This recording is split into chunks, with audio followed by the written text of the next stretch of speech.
Mr. Prime Minister, we want to ask you some hard questions that keep coming up in the international media. And first off, your critics claim that the war is your fault, that you brought it on Israel because of your judicial reform program and the mass refusal to serve in the IDF that followed. How do you respond to that? Well, it's completely bogus. I mean, first of all, I said at the time of the judicial reform, I said to our enemies, don't mistake our internal democratic debate. At the day of reckoning, if we are attacked, we shall all be there, left and right. And that's exactly what happened. The former security chiefs, Ronen Bar from the Shin Bet and Herzl Levy, who was the chief of staff of the IDF, said they warned you of the impending war in July 2023, and you ignored their warnings. What do you say to that? It's exactly the opposite. I mean, these are recorded conversations with the entire cabinet. In fact, what they said is the opposite. They said there's not going to be any war in Gaza. Hamas is deterred. Hamas just wants workers. They want economic benefits. There's no danger of an impending attack from Hamas. And they said it again and again and again. They convinced the government not to worry about it. And let me tell you another thing that's shocking. The attack began 6:29 Saturday morning. 6.5 hours earlier, at midnight, we were getting a lot of intel signs that an attack is being hatched. They didn't call me. They didn't wake up the commander-in-chief. Because let me tell you, if I'd received a call, I would have acted differently. And that didn't happen. So it's completely opposite of what these security chiefs who are no longer with us are saying. Can you talk about the Walls of Jericho plan? Was the Hamas plan that Israel received already in April 2022? Did you ever see it? No, we never saw it. And I'll tell you something else. It completely rebuts the argument that it was the judicial reform that prompted Hamas to do the attack. Why? Because it was hatched by Hamas in 2022 when a leftist government was in power. It had nothing to do with the judicial reform. And as I said, it didn't make its way up through the ranks, not to me, not to the cabinet, because it basically described exactly what Hamas was going to do.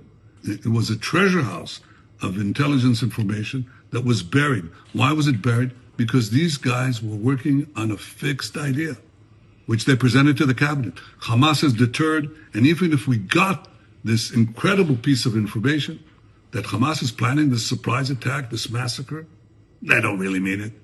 They want goodies, they want benefits. They're not going to attack us. So the people who are saying that the plan to attack us was a result of the judicial reform are lying. Your critics accuse you of being a bystander in the war, taking credit for decisions made by your security chiefs in relation to Israel's strategic achievements. How do you respond? Well, these are false allegations made by bystanders. In fact, all the key decisions in the war, one, first to attack Hamas and keep Hezbollah at bay, not to have two fronts, I made in the beginning of the war. Second, to attack Rafah, the stronghold in the south, which had the Philadelphia corridor, through which Hamas smuggled things. I did it against the advice of some of these former officials. And by the way, against an American embargo by the previous administration. Third, the Beeper attack. They had reservations. They said, we have to tell the Americans in advance. The Biden administration, I said, no, we're going through with it. Fourth, the elimination of Nasrallah. Okay, same reservation. I put that to the side. I said, we're doing it. We're not telling anyone. Fifth, the attack on Iran, something that I've been leading for the last 40 years and basically decided 6 months earlier. That's it. We're going through. There were many questions, many reservations, some of them legitimate. You never know how these things turned out. But in all the key decisions of the war, there are a few more, I led them. They followed. I'm glad they did. They think that you let politics dictate your position on hostage deals. That's ridiculous. In fact, I made hostage deals against my political partners in the coalition. Some of them voted against it and even bolted the government. Didn't faze me. I said, this is the right thing to do a good deal. But to do a bad deal, as some of these anonymous sources in the press are saying, that would have been totally irresponsible, because that would be a deal in which we would leave Gaza, allow Hamas to rearm, allow it to, as they vow, attack us again and again and again. No sane government would do it. I certainly didn't do it. And the results speak for themselves, because so far, we've released 205 out of 255 hostages. 148 of them are alive. We still have 50 to go. 20 are alive, 30 are deceased. I intend to get all of them.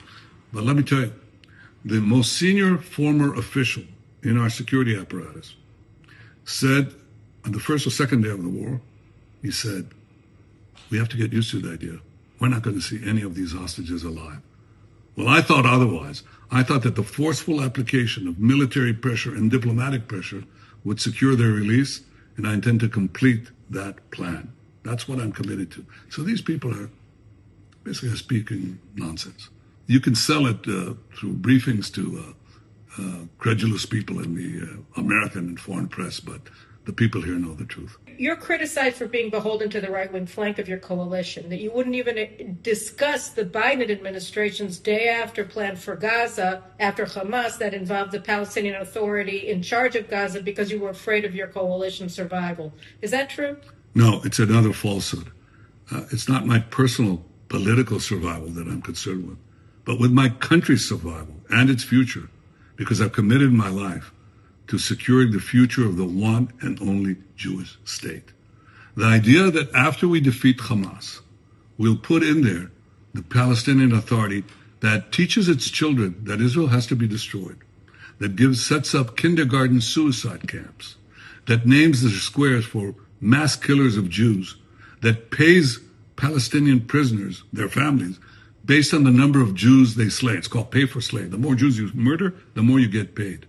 These people are going to be put in charge of Gaza. We'll have a repeat again and again and again.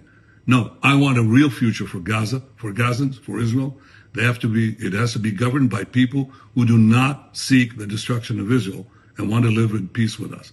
That's what drives my decisions. And let me tell you something else.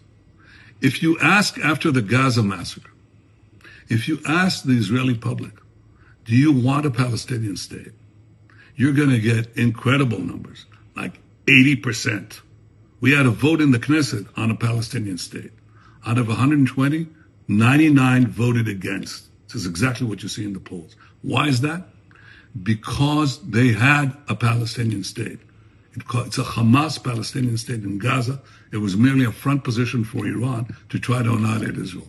So people are not going to go that route anymore. We'll have to have a solution that allows the Palestinians to govern themselves if they don't seek the destruction of Israel, and allows Israel to keep the powers that are necessary to assure our security.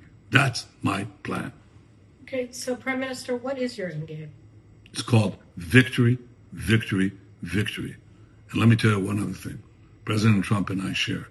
It's a doctrine called peace through strength. First comes strength, then comes peace. That's what's going to happen.